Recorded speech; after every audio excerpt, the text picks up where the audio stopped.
Hello friends, എല്ലാവരും സുഖാണോ? എൻ്റെ പുതിയ വീഡിയോയിലേക്ക് എല്ലാവർക്കും സ്വാഗതം. ഇത് മൺചട്ടി അടുപ്പത്ത് വെച്ചിട്ടുണ്ട്. ആദ്യമേ നല്ലെണ്ണ ഒഴിക്കാം. ഇതൊരു അച്ചാറാണ് ഞാൻ ഈ വീഡിയോയിൽ കാണിക്കുന്നത്. നല്ല ഹെൽത്തി ആയിട്ടുള്ള ടേസ്റ്റി ആയിട്ടുള്ള അച്ചാറാണ്. പെട്ടെന്ന് ഉണ്ടാക്കാം, ഈസി ആയിട്ട് എങ്ങനെ ഉണ്ടാക്കാന്നാണ് ഞാൻ ഈ വ്ളോഗിൽ കാണിക്കുന്നത്. നല്ലെണ്ണ ചേർക്കാം.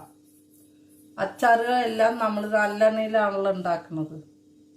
ഇഞ്ചിയുടെയും വെളുത്തുള്ളിയുടെയും പച്ചമണം മാറുന്ന വരെ നമുക്ക് നന്നായിട്ട് വഴറ്റിയെടുക്കാം.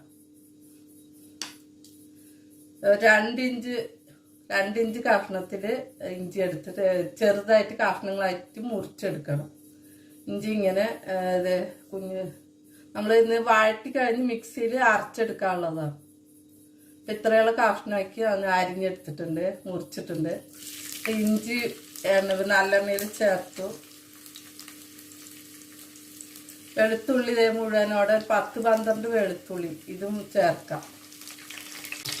ഇഞ്ചി വെളുത്തുള്ളി ചേർത്ത് നന്നായിട്ട് മിക്സ് ചെയ്ത് വഴറ്റണം. നന്നായിട്ട് ഇതിൻ്റെ പച്ചമണം മാറുന്ന വരെ, ഇഞ്ചിയുടെയും വെളുത്തുള്ളിയുടെയും പച്ചമണം മാറുന്ന വരെ നന്നായിട്ട് വഴറ്റി കൊടുക്കാം. ഈ അച്ചാർ പുതിന അച്ചാറാണ് കേട്ടോ, പുതിന ഇലയുടെ അച്ചാറാണ്. അപ്പോൾ പുതിന ഇല ഞാൻ 1 കൈപ്പിടിയുടെ അത്രയും എടുത്ത് കഴുകി വൃത്തിയാക്കി വെച്ചിരിക്കുക. എന്താ ഈ പുതിനയിലെ അച്ചാറാണ് ഞാൻ ഈ വ്ളോഗിൽ കാണിക്കുന്നത്. അപ്പം ഇത് കഴുകി വൃത്തിയാക്കി വെള്ളം മുഴുവൻ പോയി കഴിഞ്ഞിട്ട് എടുത്ത് വെച്ചിരിക്കുകയാണ്. അപ്പം ഇത് ഇത്രയും 1 കൈപ്പിടി, 1 കയ്യിൽ ഒതുങ്ങുന്ന അത്രയും പുതിനയില എടുത്തിട്ടുണ്ട്. വാട്ടിക്കൊണ്ടിരിക്കുമ്പോൾ ഇഞ്ചിയുടെയും വെളുത്തുള്ളിയുടെയും കളർ മാറിക്കഴിഞ്ഞാൽ നമുക്കിതിന്ന് മാറ്റാം. ചട്ടിയിൽ ഇത് കോരിയെടുക്കാം. എണ്ണയില്ലാതെ മാറ്റിയെടുക്കാം. വഴണ്ട് കഴിഞ്ഞാൽ തീ സിമ്മിലാക്കി വെക്കണം, അല്ലെങ്കിൽ കരിഞ്ഞു പോകും. വഴറ്റിയെല്ലാം മാറ്റി, ഇഞ്ചി വെളുത്തുള്ളി എല്ലാം മാറ്റിയിട്ടുണ്ട്. ഇനി നമുക്ക് പുതിനയില ചേർത്ത് വഴറ്റാം.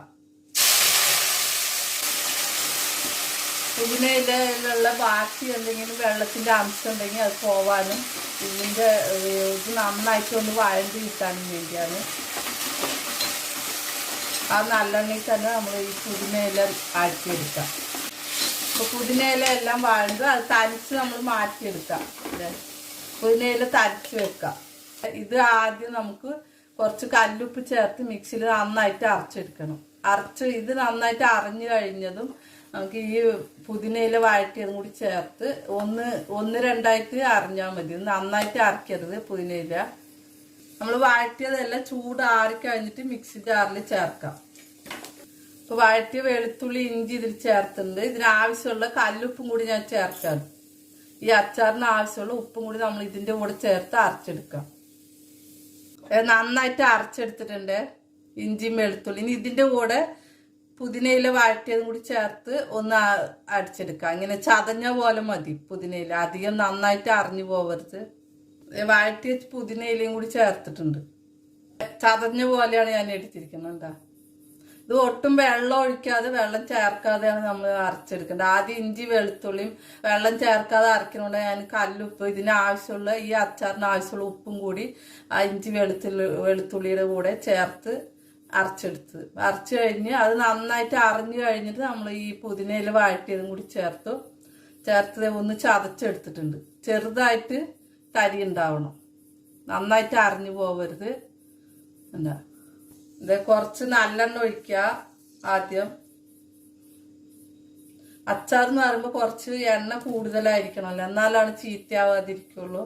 അതുകൊണ്ട് നല്ലെണ്ണയാണ് നമ്മളെല്ലാ അച്ചാറിനും ചേർക്കണത്. നല്ലെണ്ണ ചൂടായി കഴിയുമ്പോൾ 1/2 ടീസ്പൂൺ കടുക് ചേർക്കാം.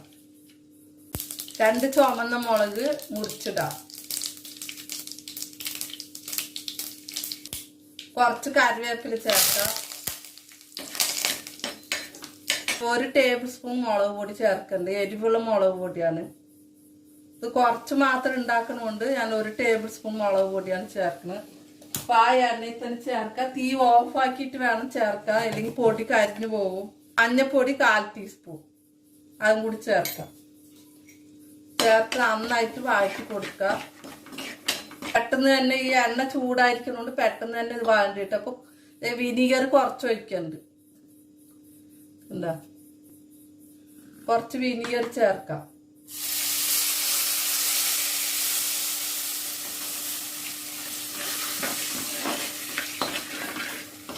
വിനിഗർ എല്ലാം തിളച്ച് നമ്മൾ അതിൽ പുതിനയില അരച്ചതും കൂടി ചേർത്തു.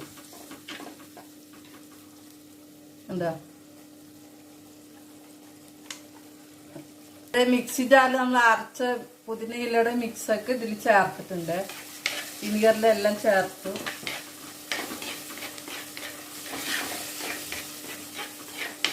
ചെറു തീയിൽ വെച്ച് നമ്മൾ മിക്സ് ചെയ്ത് ഇങ്ങനെ ഇളക്കി കൊടുക്കണം.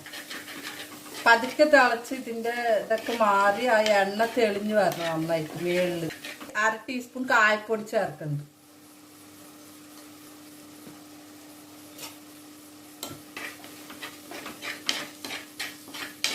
ഉലുവപ്പൊടി 1/4 ടീസ്പൂൺ. കുറച്ച് മാത്രം ഉണ്ടാക്കണം. ഞാൻ ഉലുവപ്പൊടി 1/4 ടീസ്പൂൺ ചേർക്കും. ഉലുവ വറുത്ത് പൊടിച്ചതാണ്. ചേർത്ത് നന്നായിട്ട് മിക്സ് ചെയ്ത് കൊടുക്കുക.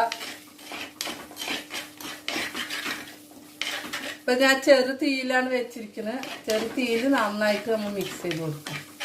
ഒരു കൈപ്പിടി അത്രയുള്ള പുതിനയിലയ്ക്ക് ഞാൻ ഒരു 1/4 ഗ്ലാസ് വിനിഗർ ചേർത്തിട്ടുണ്ട്. നമ്മൾ സാധാരണ വെള്ളം കുടിക്കുന്ന 200 മില്ലിയുടെ ഗ്ലാസ്സിൽ 1/4 ഭാഗം മാത്രമാണ് ഞാൻ വിനിഗർ ചേർത്തിട്ടുള്ളത്. ഇതിൽ പുളി അധികം വേണം. നമുക്ക് അച്ചാറിന് എത്ര പുളി ആവശ്യമുണ്ടോ അതിനനുസരിച്ച് വിനിഗർ ചേർത്താൽ മതി.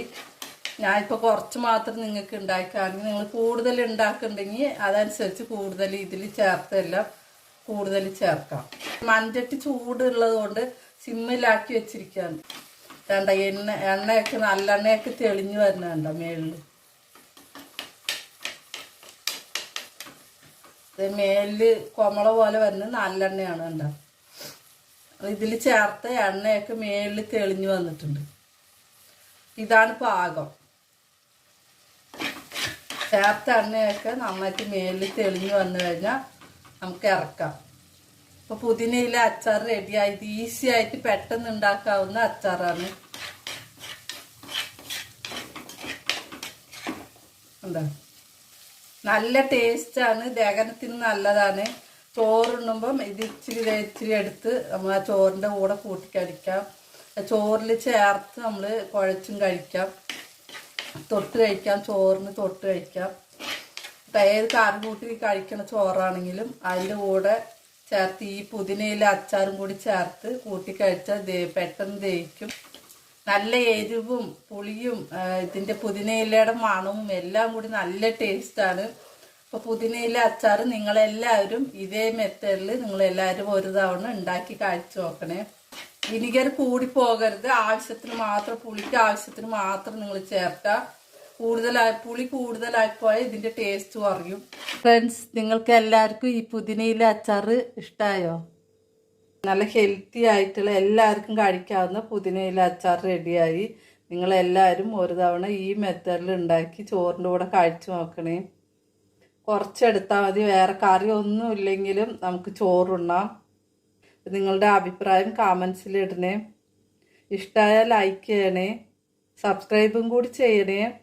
അതിൻ്റെ അടുത്തുള്ള ബെല്ലൈക്കൻ കൂടി ഒന്ന് പ്രസ് ചെയ്യണേ. എന്നാൽ ഞാൻ ഇടുന്ന എല്ലാ വീഡിയോസും നിങ്ങൾക്ക് അപ്പം നോട്ടിഫിക്കേഷൻ വരുന്നതായിരിക്കും. ഇതുവരെ നിങ്ങളുടെ എല്ലാവരുടെയും സപ്പോർട്ടിന് താങ്ക് യു ഫ്രണ്ട്സ്. ഇങ്ങനെ ചൂടാറിക്കഴിഞ്ഞ് ഇതൊരു ഗ്ലാസ് ബോട്ടിലോ അല്ലെങ്കിൽ ഇങ്ങനെയുള്ള ഭരണിയുടെ ജാറിലോ എന്തെങ്കിലും ചേർത്ത് സൂക്ഷിക്കാം. ചേർത്ത് നിങ്ങൾ ഫ്രിഡ്ജിൽ സൂക്ഷിക്കുകയാണെങ്കിൽ എത്ര ദിവസം വേണമെങ്കിലും കേടുകൂടാതെ ഉണ്ടാവും. നിങ്ങൾക്ക് യൂസ് ചെയ്യാം. പുതിനയില അധികം നിങ്ങൾക്ക് കിട്ടുകയാണെങ്കിൽ വെറുതെ ചീത്തയായി കളയാതെ ഇങ്ങനെയുള്ള പുതിനയില അച്ചാർ ഉണ്ടാക്കി നിങ്ങൾക്ക് സൂക്ഷിക്കാം. ചോറിന് മാത്രമല്ല ഇഡ്ഡലി ദോശയ്ക്കൊക്കെ തൊട്ട് കഴിക്കാവുന്ന നല്ല ടേസ്റ്റി ആയിട്ടുള്ള പുതിനയില അച്ചാറാണ്.